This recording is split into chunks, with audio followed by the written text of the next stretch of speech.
Hello दोस्तों, स्वागत है आपका मेरे चैनल पे। सबसे पहले आप सभी को गणेश चतुर्थी की हार्दिक शुभकामनाएं।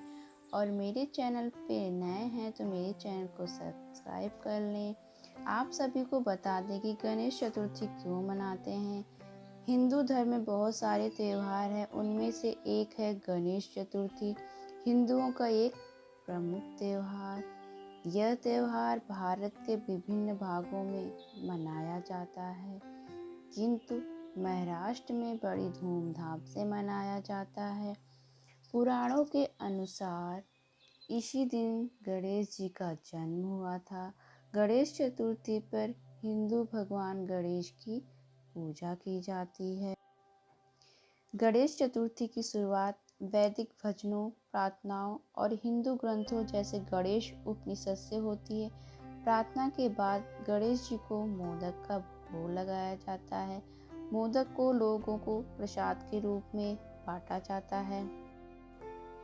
इस दिन लोग भंडारे भी करवाते हैं और बहुत अच्छे से सजावट भी होती है। इस त्योहार में पूरा माहौल भक्ति में हो जाता है। गणेश चतुर्थी के दौरान सुबह और शाम गणेश जी की आरती की जाती है। कई प्रमुख जगहों पे भगवान गणेश की बड़ी प्रतिमा स्थापित की जाती है। इस प्रतिमा को 9 दिन तक पूजन किया जाता है।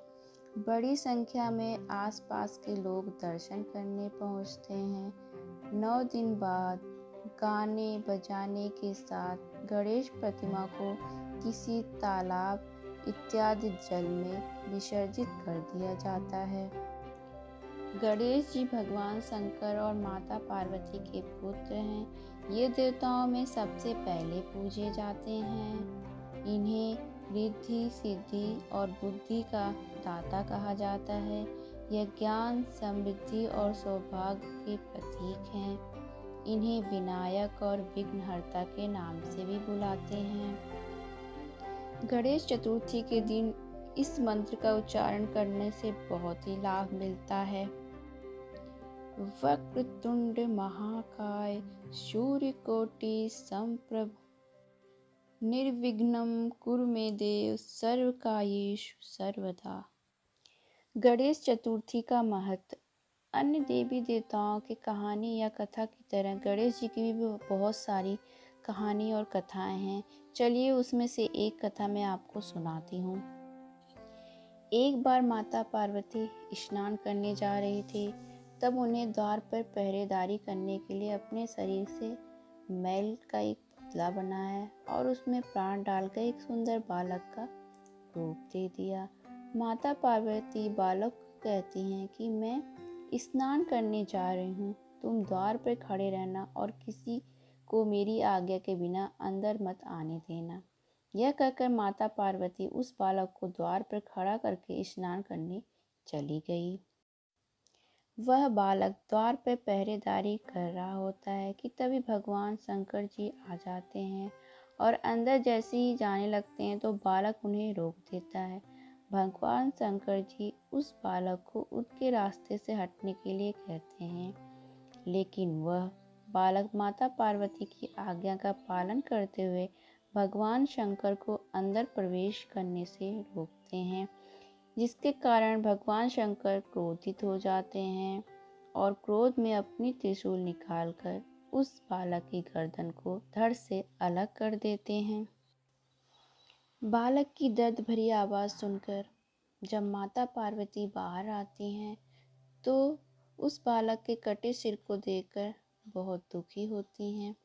भगवान शंकर को बताती हैं वो उनके द्वारा बनाया गया बालक था जो उनकी आज्ञा का पालन कर रहा था, और माता पार्वती उनसे अपने पुत्र को पुनः जीवित करने के लिए बोलती हैं। फिर भगवान शंकर ने अपने सेवकों को आदेश देते हैं कि वो धरती लोक पर जाएं और जिस बच्चे की माँ अपने बच्चे की तरफ पीठ करके सो रही हो उस बच्चे का सिर काट कर ले आए।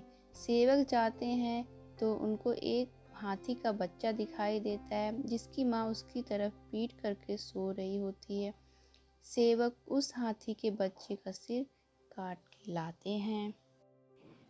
फिर भगवान शंकर जी उस हाथी के सिर को उस बालक के सिर के स्थान पर लगाकर उसे पुनः जीवित कर देते हैं। भगवान शंकर जी उस बालक को अपनी सभी गणों को स्वामी घोषित करते हैं। तभी से उस बालक का नाम गणपति रख दिया जाता है। साथ ही गणपति को भगवान शंकर देवताओं में सबसे पहले उनकी पूजा होने की ऐसा वरदान भी देते हैं, इसलिए सबसे पहले उन्हीं की पूजा होती है। ऐसा माना जाता है उनकी पूजा के बिना कोई भी कार्य पूरा नहीं होता है। फिर से आप सभी को गणेश चतुर्थी की हार्दिक शुभकामनाएं। अगर आपको ये जानकारी अच्छी लगी हो तो इसे शेयर करना ना भूलें और मेरे चैनल को भी सब्सक्राइब करना ना भूलें। Thank you for watching this video.